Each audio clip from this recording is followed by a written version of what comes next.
जय हिंद दोस्तों। आज की कहानी गौतम बुद्ध की डायरी से ली गई है, जिसे जया जी ने अपने शब्दों में रचा है। मेरी आपसे एक ही विनती है कहानी शुरू करने से पहले कि आप हमारे चैनल को सब्सक्राइब कर लें, नहीं तो आप कहानी में खो जाएंगे और भूल जाएंगे। तो चलिए शुरू करते हैं। गर्मी का मौसम आ गया है। अब 4 महीने तक मैं जल महल में ही रहूँगा। महल के चारों ओर बनी छोटी छोटी झीलों के कारण मुझे यहाँ रहना पसंद है। मुझे पानी से खेलना अच्छा लगता है। पापा आज मौसी से मेरी शादी की बात कर रहे थे। उन्होंने कहा कि यशोधरा बेहद खूबसूरत है। मैं उत्साहित हूँ, लेकिन थोड़ा डरा हुआ भी हूँ। शादीशुदा ज़िंदगी बचपन से कितनी अलग होगी ना। कर्तव्यों के नए सेट के साथ मुझे नहीं पता कि उसकी पसंद नापसंद क्या होगी। चाची को मेरा पानी में खेलने की आदत बिल्कुल पसंद नहीं है। उसे यह कैसा लगेगा? अगर उसे यह पसंद नहीं आएगा तो वह मुझे बताएगी या नहीं? मुझे आशा है कि वह इसके बारे में मुझे बताए बिना अपनी बात नहीं मानेगी।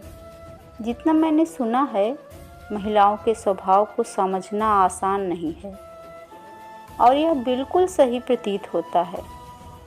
जरा चाची को देखो, यह अनुमान लगाना कितना कठिन है कि किस बात पर वह क्रोधित होंगी, किस बात पर वह प्रसन्न होंगी, और किस बात पर उसे सारा प्यार और स्नेह मिलेगा।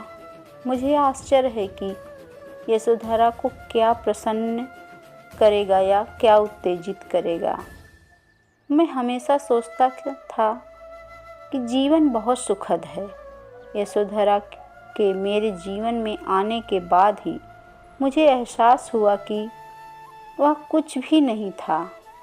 अब मैं चाहता हूँ कि समय वहीं रुक जाए जहाँ यह है, लेकिन नहीं, इसे क्यों रोकना चाहिए।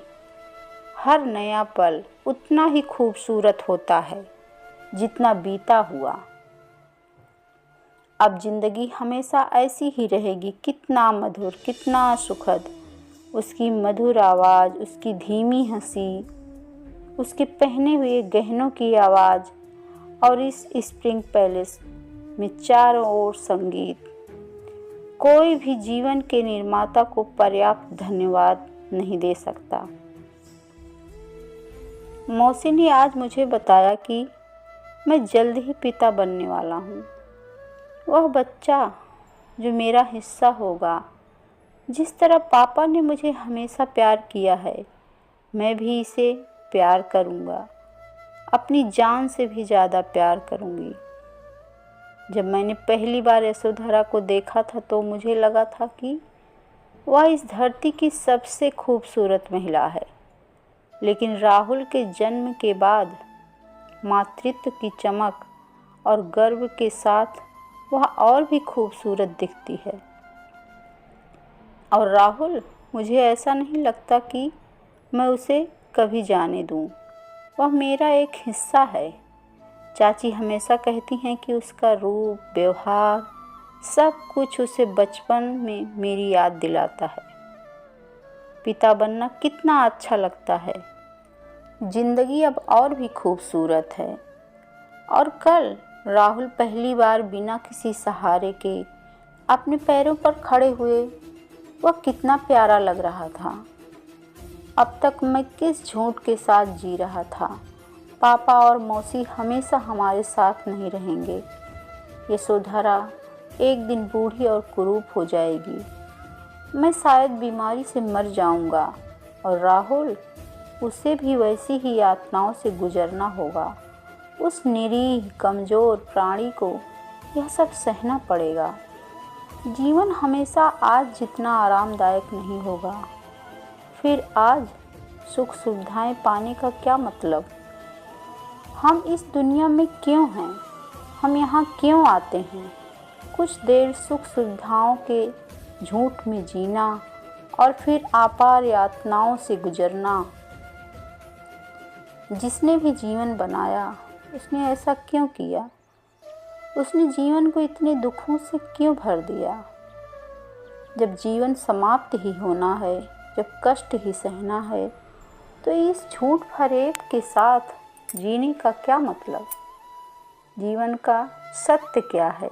इसका उद्देश्य क्या है?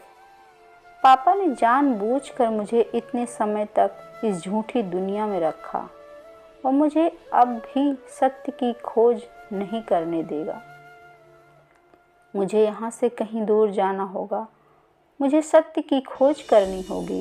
यशोधरा और राहुल, नहीं, मुझे नहीं पता कि मैं कहाँ जा रहा हूँ। मैं उन्हें इस अनिश्चित रास्ते पर अपने साथ नहीं ले जा सकता। वे मुझे चला गया देखकर दुखी होंगे, लेकिन ये तो एक न एक दिन तो होना ही है। ऐसा आज भी हो सकता है। जब मुझे सच्चाई पता चल जाएगी तो मैं वापस आऊँगा और उन्हें इसके बारे में भी बताऊँगा। प्रिय यशोधरा, लेकिन मुझे अब जाना होगा। मैं सत्य को खोजने के लिए इधर उधर भटकता रहा। मैंने कई अलग अलग माध्यमों से इसे समझने खोजने की कोशिश की और यह यहाँ है। बहुत सरल बात है। यह हमारे भीतर है। तो फिर दुनिया में लोगों को इतना कष्ट क्यों होता है और वे जन्म और मृत्यु के इस चक्र से बाहर क्यों नहीं निकल पाते? नहीं, अब ऐसा होने की ज़रूरत नहीं है। इस सत्य को खोजने में मैंने अपने जीवन के कई वर्ष व्यतीत कर दिए हैं। अब मैं अपना ज्ञान व्यर्थ नहीं जाने दूंगा। मैं सबको बताऊंगा। लेकिन मैं इतना चिंतित क्यों महसूस कर रहा हूँ? मुझे ऐसा क्यों लगता है कि मेरे लिए कुछ करना बाकी है? मुझे इतना परेशान क्या कर रहा है? यशोधरा, वह कैसी होगी? उसने शायद ये सभी वर्ष किसी न किसी तरह के शोक में बिताए हैं, पर अब उसे और दुखी होने की ज़रूरत नहीं है। मैं उसके पास जाऊंगा। मैं उसे जीवन की सच्चाई दिखाऊंगा जो मैंने इतने कष्टों के बाद पाया है। उसने भी यह सब झेला है। हम दोनों को ही अपनी नादानी का खामियाजा भुगतना पड़ा है। अब कष्ट दूर होंगे। मैं कल सूर्योदय से पहले निकल जाऊंगा। मैं आज कपिलवस्तु जाने के इरादे से उठा, लेकिन मैं ऐसा नहीं कर सका। यशोधरा एक साधारण महिला है। उससे मुझ पर अनंत विश्वास है। वह मेरी बात ज़रूर समझने की कोशिश करेगी। वह उन पर विश्वास भी करेगी। लेकिन पापा, उन्होंने मुझे तब से धीरे धीरे बड़ा होते देखा है जब मैं एक नवजात शिशु था। सत्य की खोज जैसी बातें मेरी ओर से आने पर उसे बचकानी लगेगी। वह मुझे कभी भी जीवन में मेरे तरीके से आगे नहीं बढ़ने देंगे। ऐसा नहीं है कि वह मेरा बुरा चाहते हैं, लेकिन लोग अपने माता पिता के लिए हमेशा छोटे बच्चे ही बने रहते हैं। माता पिता कभी विश्वास नहीं कर सकते कि उनके बच्चे कुछ ऐसा जान और समझ सकते हैं जो वे स्वयं नहीं जानते।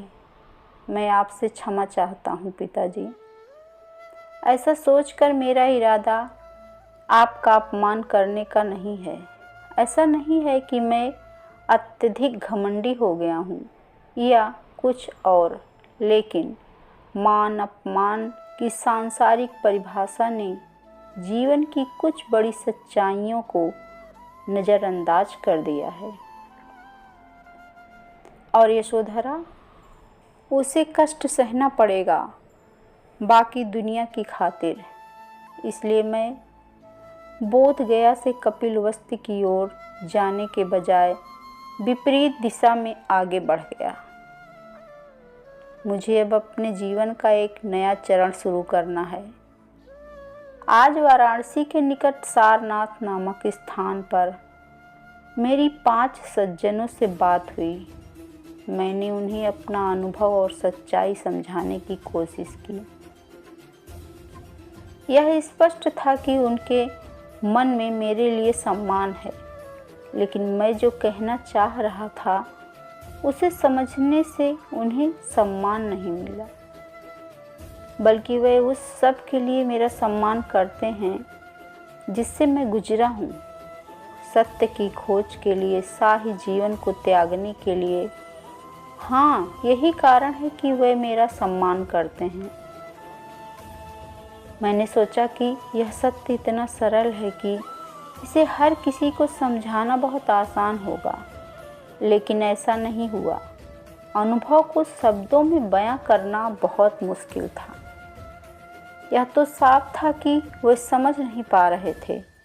मैं उनसे दोबारा बात करने जा रहा हूँ, लेकिन उससे पहले मुझे थोड़ा सोचना होगा कि उस अनुभव के, उस सच्चाई को सरल शब्दों में कैसे रखा जाए ताकि हर कोई उसे समझ सके। आज मैं कुछ ज़्यादा ही सफल था। आज मैं उन्हें सरल शब्दों में सच्चाई समझा सकता हूँ। मैंने अपना अनुभव 3 सरल वाक्यों में प्रस्तुत किया। नंबर 1, जीवन में कष्ट है। नंबर 2, दुख का मूल तृष्णा और इच्छाएं हैं। नंबर 3, तृष्णा और इच्छाओं को दूर करके दुखों से छुटकारा पाया जा सकता है। और इन 5 लोगों ने इस सच को स्वीकार कर लिया। उन्होंने मेरा साथ देने और इस सच्चाई को पूरी दुनिया में फैलाने में मेरी मदद करने का वादा किया है। इस पर यकीन करना मुश्किल है। इतने कम समय में हम 6 लोग हैं। अगर लोग इसी तरह आते रहे तो ज़्यादा समय नहीं लगेगा जब दुनिया को कोई दुख नहीं होगा। अधिक से अधिक लोग संग से जुड़ रहे हैं। जब मैं किसी नई जगह पहुंचता हूं तो लोगों को मेरे बारे में पहले से ही पता चल जाता है। वे हमें भिक्षा देने के लिए बहुत उत्सुक रहते हैं और सत्य जानने के लिए भी बहुत उत्सुक रहते हैं। ऐसा लगता है जैसे पूरी दुनिया इस सच का इंतजार कर रही थी। पापा ने भी मेरे बारे में सुन लिया है। आज उनका संदेश लेकर कपिलवस्तु से दूत आए हैं। फिलहाल मैंने उन्हें कोई जवाब नहीं दिया है। कल वे भी मेरे प्रवचन में सम्मिलित होंगे। वापस जाकर पापा से क्या कहेंगे? क्या मेरा कपिलवस्तु जाना उचित रहेगा? यशोधरा के लिए यदि कोई और नहीं, मुझे नहीं पता कि वह कैसी होगी। और राहुल, वह बड़ा लड़का होगा। उसे अपने पिता के बारे में जानने की उत्सुकता हो सकती है। यशोधरा उसे क्या कहती है? लेकिन कोई नहीं, अभी वहां जाने का सही समय नहीं है। अनेक लोग संग से जुड़े हैं, लेकिन मुझे नहीं लगता कि पापा अब भी इसे मेरी बचकानी हरकत से ज़्यादा कुछ समझते हैं। अभी सही समय नहीं आया है। आज कपिलवस्तु से दूत मेरे पास संघ में सम्मिलित होने की अनुमति मांगने आए। मैं बयान नहीं कर सकता कि मुझे कितनी खुशी हुई। मैं इस सच्चाई को लेकर यशोधरा और राज परिवार के अन्य सदस्यों के पास नहीं जा सका, लेकिन इससे कम से कम उस जगह से किसी को तो फायदा हो रहा है। लेकिन इन दिनों मैं एक और समस्या से जूझ रहा हूँ। जबकि मैं इस सच्चाई के बारे में ज़्यादातर पढ़े लिखे लोगों से बात कर रहा था, उन्हें यह बताने के लिए कि सच्चाई क्या है यही काफ़ी था। लेकिन अब मैं आम लोगों तक पहुँच रहा हूँ और ऐसा लगता है कि जो मैं उन्हें बता रहा हूँ वह पर्याप्त नहीं है। हालत वैसे ही है जैसे कई साल पहले सारनाथ में थे। लोग मेरा सम्मान करते हैं, उस सम्मान के पीछे का कारण यह है कि उन्होंने मुझसे मिलने से पहले मेरे बारे में, मेरे जीवन के बारे में बहुत कुछ सुना है, इसलिए वह मेरी बात सुनते हैं। वे संघ में भी शामिल हो जाते हैं, लेकिन सत्य को आत्मसात करना उनके लिए कठिन है। मुझे अपनी समझ को शब्दों में पिरोने की ज़रूरत है। उन्हें यह बताना या बताया जाना चाहिए कि सत्य को कैसे प्राप्त किया जाए। मुझे इस पर और अधिक सोचना होगा। आज मैंने एक बीमार बच्चे को देखा। कुछ आसानी से उपलब्ध जड़ी बूटियों से इस बीमारी का इलाज संभव था और मैंने उसे ठीक कर दिया। मुझे आश्चर्य हुआ कि तब तक किसी डॉक्टर ने उसे ठीक क्यों नहीं किया। पता चला था कि बच्चा तथाकथित निचली जाति का था और कोई भी ऊंची जाति का डॉक्टर उसे देखने को तैयार नहीं था। यह कितना अनुचित है। यह जात व्यवस्था हमारे समाज को अंदर से इतना खोखला बना रही है। और सबसे बुरी बात यह है कि जिनके लिए यह अनुचित है, वे भी यह नहीं सोचते कि यह व्यवस्था अनुचित है। तो फिर इस व्यवस्था का विरोध कौन करेगा? मैंने फैसला किया कि मैं इन लोगों को सच्चाई दिखाने के लिए और अधिक मेहनत करूंगा। उनमें से अधिक को संघ में शामिल होने की आवश्यकता है। लेकिन एक अच्छी खबर भी है। आम लोगों को सत्य प्राप्त करने में मदद करने के लिए मैंने जिस अष्टांगिक मार्ग के बारे में सोचा था, उसने लोगों के बीच आकर्षण पैदा कर लिया है। दरअसल उन्होंने इसे दिल से स्वीकार कर लिया है। जो लोग पहले से ही संघ के साथ हैं, वे अब अपना रास्ता अधिक स्पष्ट रूप से देख रहे हैं। संघ से जुड़ने वाले लोगों की संख्या भी तेजी से बढ़ रही है। अब मैंने सत्य की अपनी व्याख्या में एक चौथा वाक्य जोड़ दिया है। अष्टांगिक मार्ग का अनुसरण करके लालसाओं और इच्छाओं को दूर किया जा सकता है। पापा अब तक 7 मैसेज भेज चुके हैं। सभी दूत संघ में शामिल हो गए हैं और वापस नहीं गए हैं।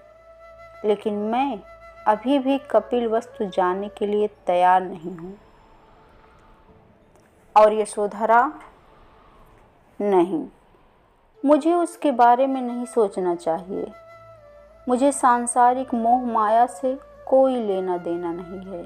यही संघ की सबसे बड़ी समस्या भी है। संघ के सदस्यों का महिलाओं के प्रति लगाव अक्सर समस्याएं पैदा करता है। अब तक महिलाएं संघ से नहीं जुड़ी हैं। मुझे लगता है कि मुझे इसे एक नियम बनाना होगा ताकि भविष्य में भी ऐसा ना हो, अन्यथा ये सदस्य सत्य के मार्ग से भटक जाएंगे। आज पापा का 10वां संदेश मिला। पत्र की भाषा से ऐसा लग रहा है कि उसने मेरे जीवन के तरीकों को स्वीकार कर लिया है।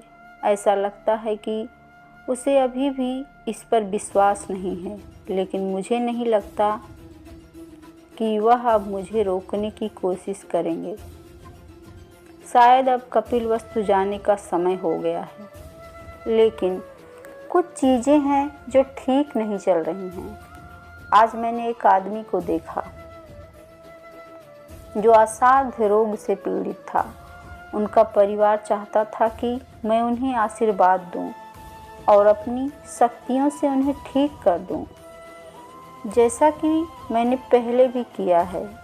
मैंने उन्हें समझाने की कोशिश की कि यह बीमारी ठीक नहीं हो सकती और मैंने कभी भी किसी को दैवीय शक्ति से ठीक नहीं किया है, बल्कि दवाओं से ठीक किया है।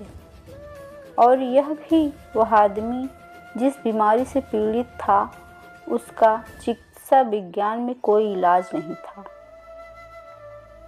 लेकिन उन्होंने मुझ पर विश्वास नहीं किया। उन्होंने सोचा कि उनके आतिथ्य में कुछ कमी है और इसलिए मैंने उस व्यक्ति को आशीर्वाद नहीं दिया।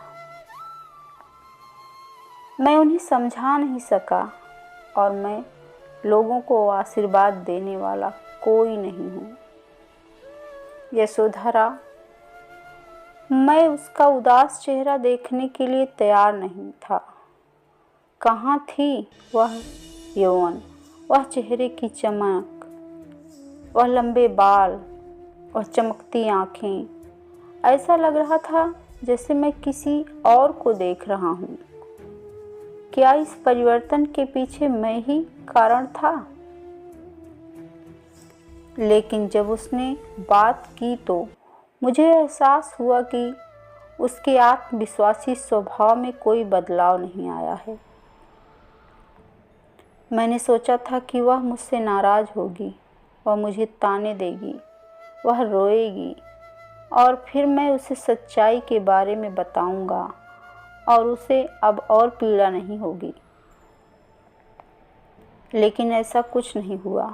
उसने बहुत सरलता से मुझसे पूछा, अगर दुनिया में एक ही सत्य है तो उसे खोजने के लिए जंगल में क्यों जाना पड़ता है? महल में क्या दिक्कत है? जब मैं सत्य की खोज में निकला था तो मुझे नहीं पता था कि सत्य क्या है। मैं केवल इतना जानता था कि महल में लोग मुझे सच्चाई नहीं देखने देते हैं, तो मैं भाग गया। लेकिन मैं उसे ये सब नहीं बता सका क्योंकि मैंने उसके साथ जो किया उसके लिए यह अभी भी कोई औचित्य नहीं था। जब मैं सत्य नहीं जानता था तब भी मैं कुछ और जानता था। मैं एक आदमी और एक पिता के कर्तव्यों को जानता था, लेकिन मैं उनसे भी दूर भागता था। जब मैंने उसके चेहरे की ओर देखा तो शारीरिक नीरसता में भी मुझे एक ऐसी चमक दिखाई दी जो संघ के सबसे अच्छे, सबसे विद्वान सदस्यों के चेहरे पर भी नहीं देखी गई थी। और मुझे लगा कि यशोधरा सच जानती है और वह सत्य से परे भी कुछ जानती थी। संभवतः वह जो जानती थी वह दुनिया में और अधिक अच्छाई ला सकता है, लेकिन अब मैं बहुत आगे निकल चुका हूँ। मेरे अपने नियमों के अनुसार महिलाएं संघ में शामिल नहीं हो सकती। उस पल वह सब कुछ जो मैं उसे बताना चाहता था, हर अनुभव जो मैं उसके साथ साझा करना चाहता था, अपना अर्थ खो चुका था। मैं और कुछ नहीं सोच सका, इसलिए मैंने विषय बदल दिया। मैडम, संघ का एक सदस्य आपसे भिक्षा मांगता है। मेरे बेटे के अलावा मेरे पास कुछ भी नहीं है। मैं उसे तुम्हें देती हूँ। मुझे आशा है कि वह अपने सत्य को एक अलग तरीके से खोज लेंगे और इस दुनिया में दूसरी यशोधरा का जन्म नहीं होगा। उसने मुझे ताना मारा था, लेकिन ये कोई पत्नी नहीं थी जो पति को ताना मार रही थी।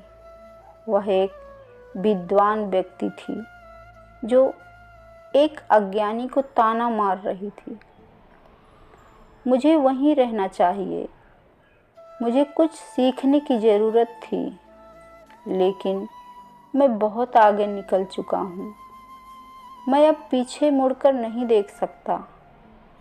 आज के उद्देश्य के बाद कपिलवस्तु से अनेक लोग संघ में शामिल हुए। अब इतने साल हो गए हैं, इतने सारे लोग संघ में शामिल हो गए हैं। उनमें से बहुतों ने 4 आर्य सत्य और अष्टांगिक मार्ग को अपनाया है, लेकिन मैं असंतुष्ट क्यों महसूस करता हूँ? मुझे ऐसा क्यों लगता है कि इन सिद्धांतों को स्वीकार करने के बावजूद भी लोग सत्य को प्राप्त नहीं कर पाए हैं? इन दिनों लोग सुगंधित लकड़ियों, मिट्टी के दियों और पूजा अनुष्ठानों में इस्तेमाल होने वाली अन्य चीज़ों से मेरा स्वागत करते हैं। मेरे दिव्य गुणों की प्रशंसा करते हुए कई गीत लिखे गए हैं। लोग मेरे पैर छूना चाहते हैं और सोचते हैं कि मेरे आशीर्वाद से ही वे निर्वाण प्राप्त कर सकेंगे।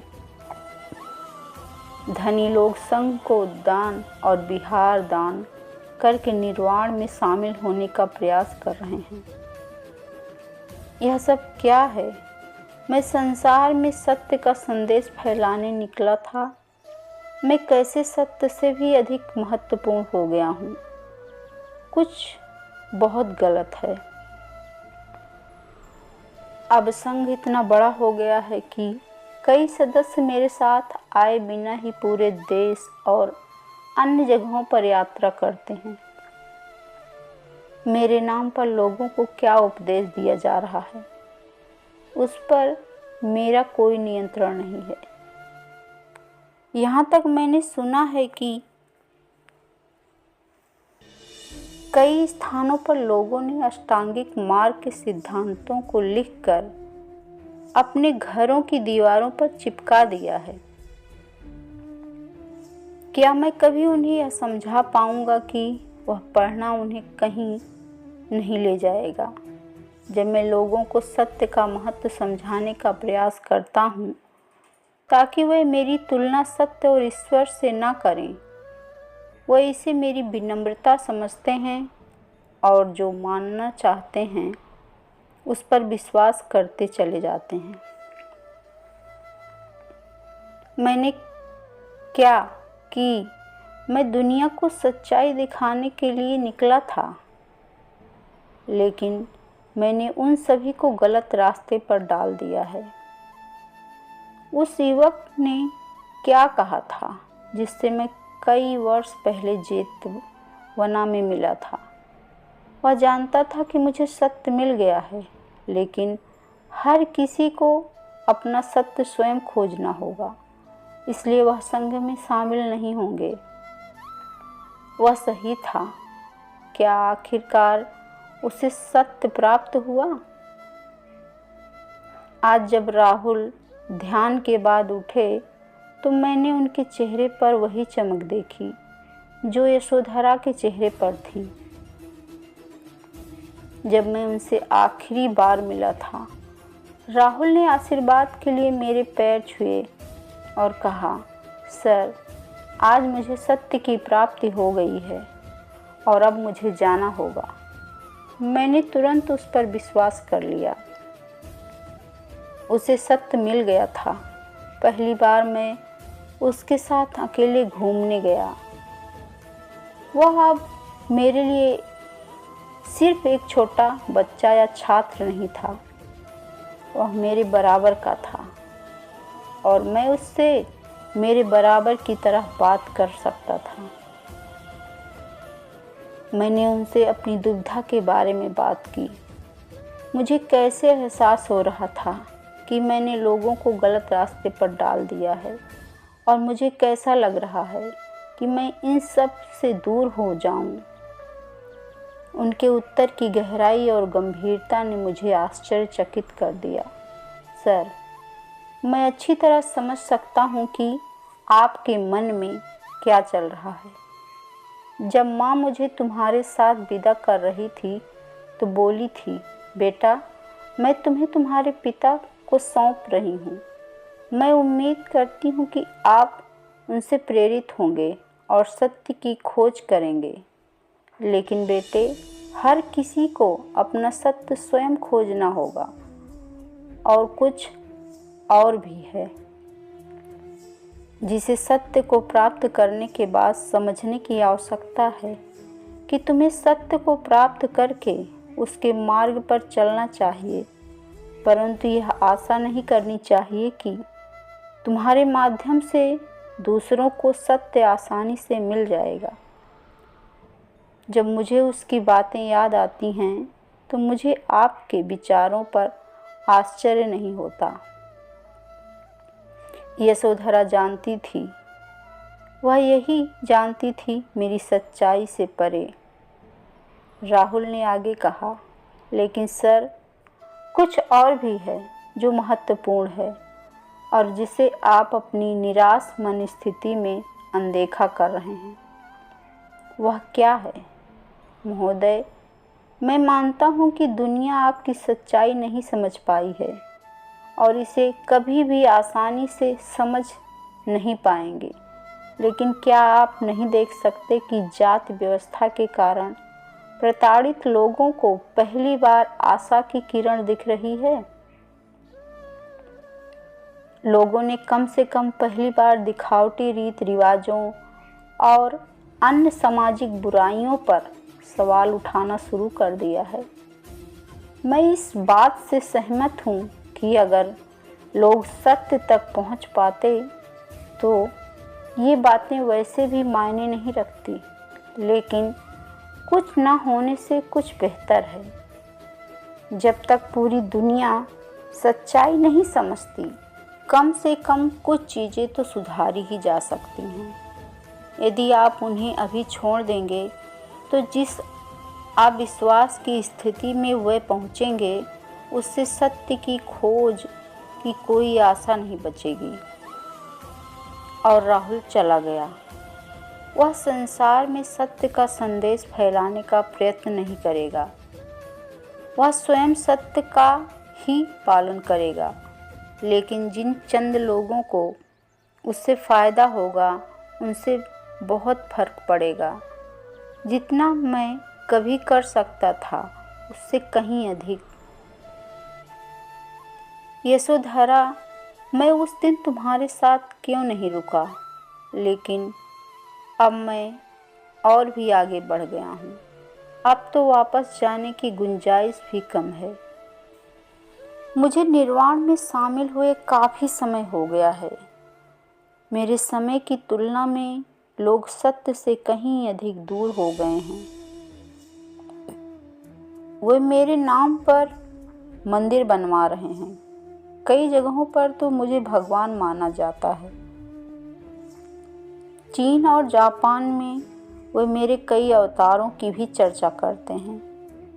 बौद्ध धर्म अब एक धर्म है जिसके अपने स्वयं के नियम हैं और अनुष्ठान हैं, जिनकी स्थापना मैंने ही की है। लेकिन इतिहास बदलने की ताकत मुझ में नहीं है। काश मेरे पास वास्तव में वह दिव्य शक्ति होती जिसे लोग सोचते हैं कि मेरे पास है।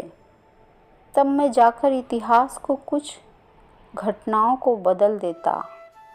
सारनाथ में महात्मा बुद्ध का पहला उपदेश कभी नहीं हुआ होता। गौतम बुद्ध की डायरी के इन शब्दों को यही समाप्त करते हुए आशा करती हूँ कि आपको इससे बहुत कुछ जानने, समझने और सीखने को मिला होगा। तो प्लीज़ हमारे चैनल को सब्सक्राइब करिएगा। ऐसी ही अनोखी जानकारी मैं आपके लिए लाने की कोशिश करती रहूँगी। धन्यवाद।